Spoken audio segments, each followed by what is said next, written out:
funniest thing. I ain't never in all my born days. How'd old mountain goat like me ever get a young'un like you? You're a queen.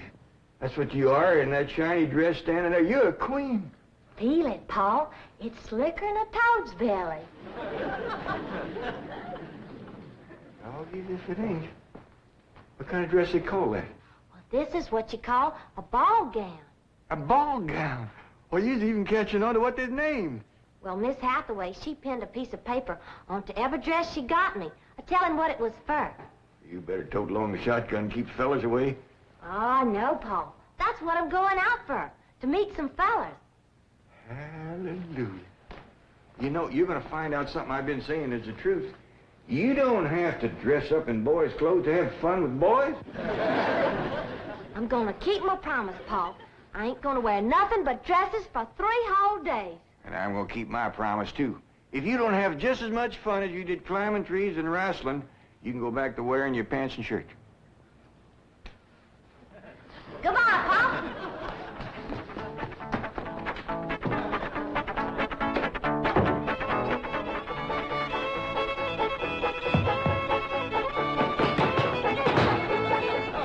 What you doing? Killing ants? Hey, this place ain't got no ants. I'll tell you something else it ain't got. That's me. I'm gonna pack up and go home. Now, wait a minute. Hold on there. This is home. Not to me it ain't. And for my part, they can give Beverly Hills back to the Indians. Or whoever else was fool enough to come here in the first place. Come on, let's go in here and sit down, and we'll talk this whole thing over. You just got your back up because the police made us get rid of all our cows and pigs and chickens and stuff. Well, that didn't help none. But if they don't allow folks to have stock, why have they got that all-fired fancy stock pen down there? Well, Granny, it turned out that there was something called a tennis court. What in tarnation is a tennis? I don't know, but one of these days we'll get us a pair of them and go to raise them out there. Well, you go to raising them. I'm going back home, where I can get some good things in life, like hog jowls and possum shanks. Now, hold on, Granny. Jethro's out hunting possums right now. Well, he won't find none. I've been all over these Beverly Hills, and I tell you it ain't easy. Climbing fences and walls and jumping over hedges to get around those cement ponds where there are a lot of half-naked women laying there smearing themselves with oil and yelling at you to get out, get out. I tell you, Jed, this place is full of the laziest, greasiest, unfriendliest mess of people I ever did lay my eyes on. Here's Jethro. Hi, boy. What'd you get? I got chased by a fellow with a club. Now, did you hear that, Jed? It says Beverly Hillbillies picking on a little boy like Jethro. Come on, Jethro, load up the truck and let's head for home. Hold on. I think I know what's ailing you two. You're just plain old homesick. Well, I'm sick of this home, I can tell you that. Yeah, now, I got a surprise. I've been kind of saving. I reckon now's good times any to let the cat out of the bag. We need pigs and chickens, and he gets us a cat. Now, that ain't the surprise, Granny. The surprise is Pearl's coming out here.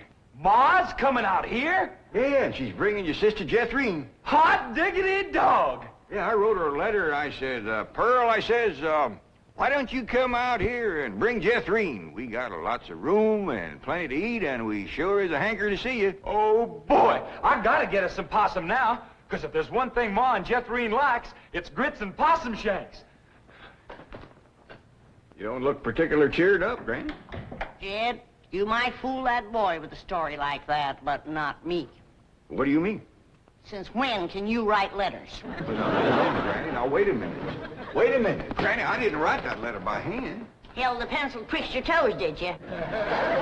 No, I wrote it by a new way. The banker's secretary showed me. It's called dictation. What's dictation? Oh, it's wonderful, Granny. You just talk and she writes it down. She sure must write fast. Yeah, with a bad hand, too. She got a bad hand? This one, she calls it her shorthand. I don't care how many letters you dictate, Jed. Pearl ain't a-coming out here. Leastwise, not right now. Well, sure she is, Granny. She's looking to find a husband for Jethrine. I'll tell you who Pearl is a-looking to get a husband for her. Pearl. And I think she's got her cap set for that oil man that bought your swamp. Mr. Brewster? Why, he lives clean over to Tulsa. Yeah, but pumping oil brings him over to your place. And I'll bet you pigs to polecats that when he shows up, Pearl ain't fur behind.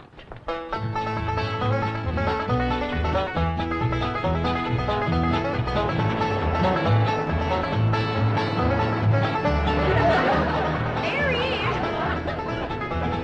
Hold on, Jeffrey.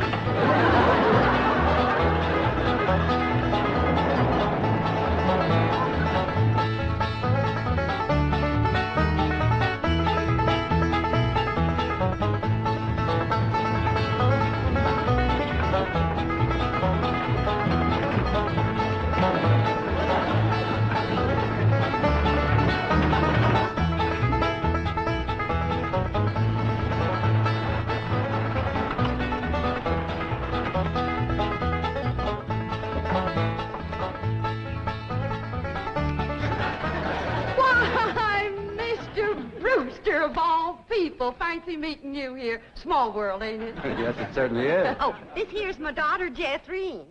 This is Mr. Brewster, dear. I'm pleased to meet you, young lady. Hi. May I give you a hand, Mrs. Bodine? Oh, thank you. Stay in the buggy, dear. Careful now. There we are. Well, I see you girls are on your way to a Halloween party. What kind of party? Halloween. What's a Halloween? You don't celebrate Halloween here in the hills? Well, I never heard of it. What's it like? Well, it's an occasion where everyone gets dressed up in their most beautiful clothes. Oh, these old things, they're just something I threw together myself. Well, they look like they came from Saks. Well, they didn't. I made them with store-bought yard goods. Didn't I, Jethreen? Yes, sir. What brings you girls here on this beautiful Indian summer day? Following you.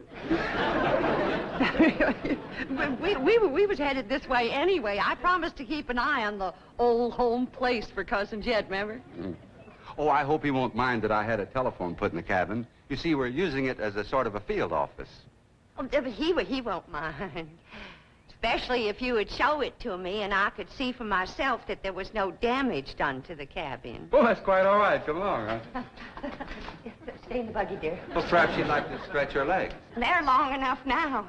Jethreen's awful tall for age. She takes after her father. Her late father, that is. I'm a widow. Yes, I believe you told me. Oh, that's right. That's when you told me you was a widower. Yes. You, still are, I suppose. A widower? No, yes. Stay in the buggy, dear.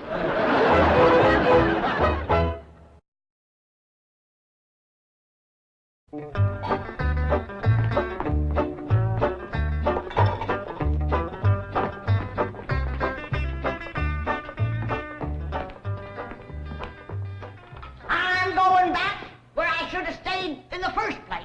Now, Granny, before you do something your lad will be sorry for, you better take another look around.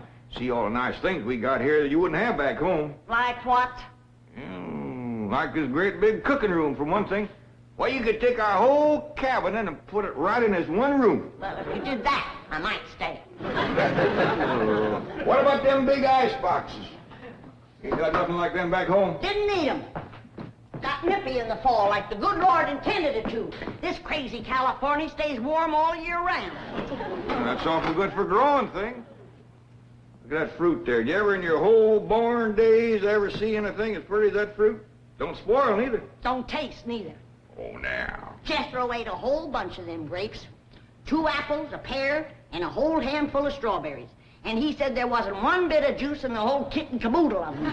He said it was dry as wax.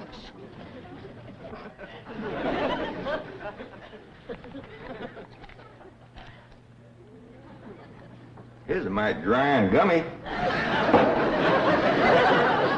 Maybe you ain't supposed to eat this fruit. That's the trouble with this miserable place. You ain't supposed to do nothing. You ain't supposed to have cows or pigs or chickens. You ain't supposed to fire up the still and make a little moonshine whiskey. Answer me, what can you do in this Beverly Hills? Well, you can do lots of things, Granny. Things you couldn't do back home. Name one. Well, And call up your friends on the telephone. No, you can't. Why not? Because we ain't got no friends, that's why not. There ain't been one neighbor come a-calling on us since we moved in here. Oh, so that's what's ailing you. Nobody's been coming to call. Well, now you gotta remember what Pearl said. This here is Beverly Hills where the movie stars live. What's that got to do with it? What's that got to do with being friendly? Nothing, I just thought it might sidetrack you. Well, it didn't. Movie stars are people just like us, ain't they? Yeah, certainly prettier.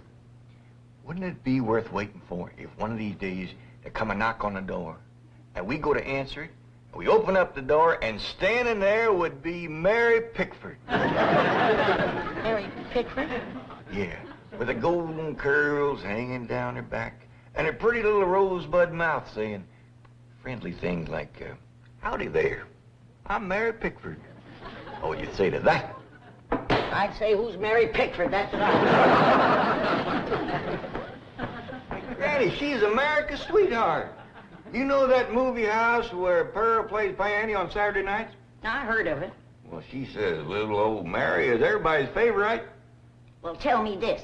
If Mary Pickford moved in that little cabin down the creek from us back home, what would we do? Oh, we'd have gone calling and brought her over a mess of pone and skinned possum. Yeah. And has Mary Pickford brought us a mess of pone and skinned possum? No, she ain't. You gotta remember, Granny, she probably spent 4 or 5 hours a day just fooling with and combing that beautiful curls hanging clear down Uncle Jam! Well, hello, Jethro. What'd you get this time? I got arrested. Yeah. Policeman, he took my gun away. He said they don't allow hunting in Beverly Hills. That does it. That does it. Then he pointed to old Duke here. He said that dog had his rabies shots. And I said, no, sir, that dog ain't had nothing shot. I'm careful with a gun. What'd he say? He said, oh, a wise guy, huh? So he put Duke and me in his police car. But we jumped out and run. Oh, is Ma and Jethreen here yet? No, and they ain't a-coming. Now, if you want to see your ma and your sis, you pack up that truck, and you and me will skedaddle back home where folks is friendly. Now, Granny. Doggone if she ain't the muleyest little woman. Granny, now just a minute. Now, Granny, will you just let me say one thing? Well, you be quick, because I got a long trip ahead of me. Granny, I know it ain't been easy for you out here. New things is always vexing, especially at your age. But I'm bound and determined to keep this family together. And if you go back to the hills, we's all going with you. Now, I'm asking you please to stay. Not for my sake, but for Ellie Mae. Granny, what this place has done for her is a plain miracle. Why, that wild Injun has become a grand lady. I wish you could have seen her go out that door looking like a queen in a picture book.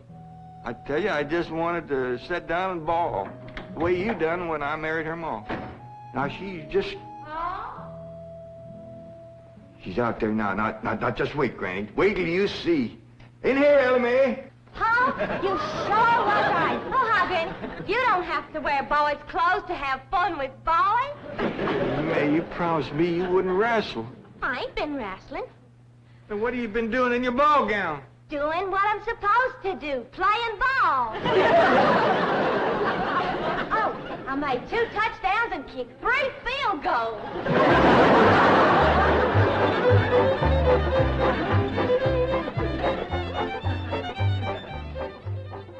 Well, your cousin certainly seems anxious for you to come to Beverly Hills, Mrs. Bodine. Will you? Mrs. Bodine? Yeah. Will you? Yeah. Will I what? Go to Beverly Hills to visit your cousin, Mr. Clampett. Oh, well, not right now. I'm awful busy. You see, I do fancy sewing and hat making and give beauty courses and personality building and music lessons. Then on Saturday, I play the piano over the movie show to Oxford. And then, of course, there are my young ones, Jethro and Jethreen. Of course, they're no trouble. Jethro's in California, and Jethreen, she's fixing to get married. Well, congratulations. When's the wedding? Soon as she finds a fella. Well, you certainly are a busy woman, Mrs. Bodine. Yeah. As Cousin Jed used to say, Pearlite, the fella that gets you sure don't have to worry about supporting you. This is the phone I was telling you about. It's called a field telephone. Now, with this, I can communicate directly with the men working at the drilling site.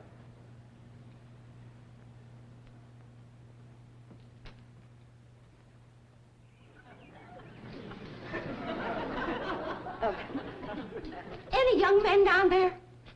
Oh, yes. Any unmarried young men? I'm sure there are.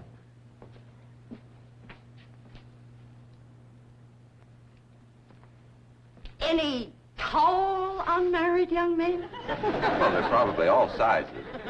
Yeah. Suppose it gets pretty lonesome working down there. Well, it's very likely. This is rather an isolated area. Any specially tall, specially lonesome, unmarried young ones? I don't think I can call any by name, no. Uh-huh.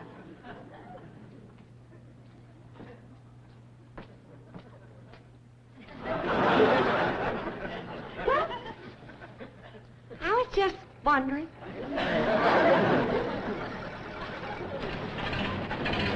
Excuse me, ma'am. Could you tell me where the oil drillers are working today? Well, now. What have we here? Rebecca of Sunnybrook Farm, and pretty, too. You know what, honey? I got something here just for you. A genuine French garter imported all the way from Paris, France. They usually sell for 50 cents, but, honey, you can have it for a quarter. Listen, honey, I'm gonna be around a couple of days. You busy Saturday night? Well, you are now. And there's a dance over in Hooterville. Ooh-wee! I bet you're an armful of mama. I mean it, honey. I like big girls. You just do things to me. You carry me away. All right. Hey, what's going on here?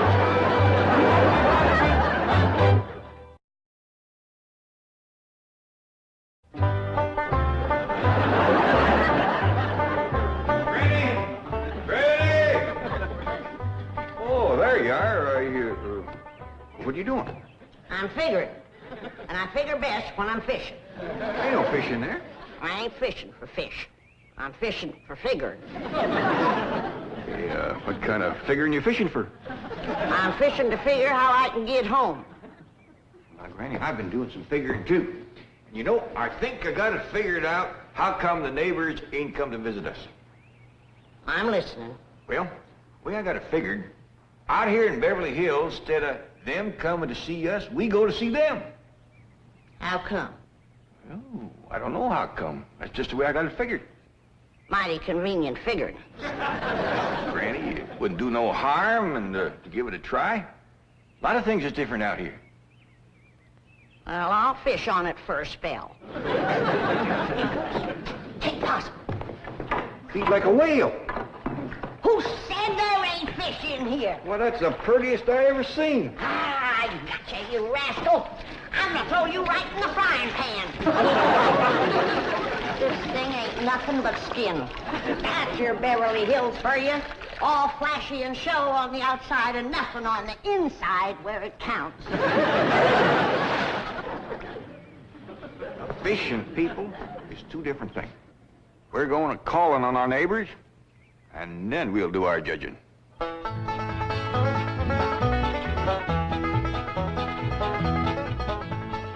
Well, let's see now. Which neighbor shall we call on first? Mr. Drysdale's off in Boston with his missus, so let's go this way. If you ask me, let's go back that way. Now, Granny, you promise. Come on, everybody, let's go.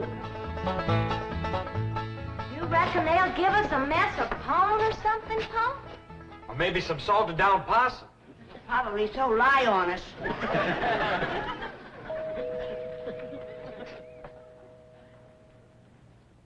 I'm not expecting anyone, Agnes. Oh, it's probably just some children playing trick-or-treat, ma'am. Hi, ma'am. We's the Clampetts. You got something for us? Yes, bro. Aren't you rather big for this? Yes, ma'am, we are. In fact, I don't see how anybody gets through that little door. Just a minute. Come in.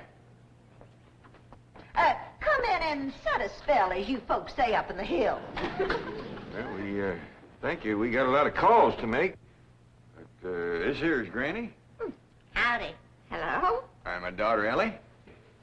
Oh. My nephew, Jethro. Oh. And I'm Jed. Hello, Jed. I'm Agnes. Just call me Aggie. Mighty nice place you got here, Aggie. Oh, shucks, 'tain't nothing but a heap of bricks, but we call it home. Well, sure is nice to meet up with you. Oh, now wait just a minute. I got something for you. Wait a second. Here you go, Granny, and Ellie, that's for you, and Jethro, for you and Jed. Here. Yeah, thank you. That's mighty neighborly of you. And you must come and see us sometime. Yeah, we'll go hunting together. Hey, Aggie, you like to play football? Love it. Well, there's a whole bunch of fellas that plays in the pasture down the way a piece. And they'd like it just fine if I could bring some more girls along. Now, don't forget. Please, can we go out now? Not yet, children. Not till it gets dark.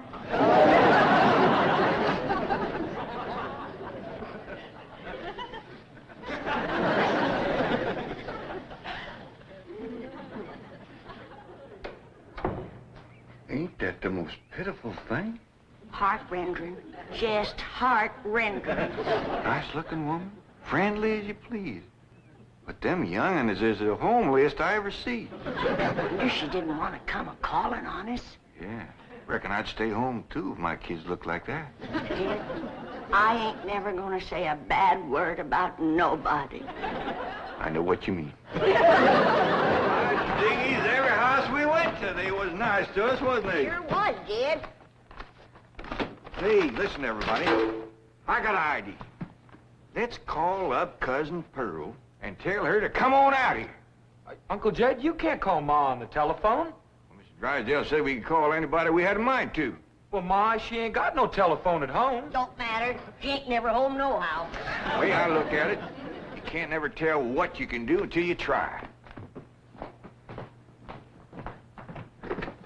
Don't forget to spin the wheel.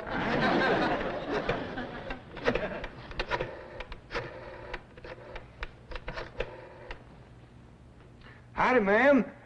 I want to talk to Pearl Bodine back in Oxford. That's right, operator. J.D. Clampett in Beverly Hills. Oh, Jed's sure gonna be surprised to hear me talking at him on this thing. Oh, they're ready to make the connection. Hello? Dad! That you, Dad? You betcha it is. Hello, Pearl, you old rascal. What you doing down there? Huh, there ain't Pearl. This here's Ellie. Jethro talk in a minute, but first I want to say something. You gotta come out here to Beverly Hills and bring Jethrine. If she can't get a husband out here, there ain't no hope. You ain't never seen so many homely young'uns in all your born days.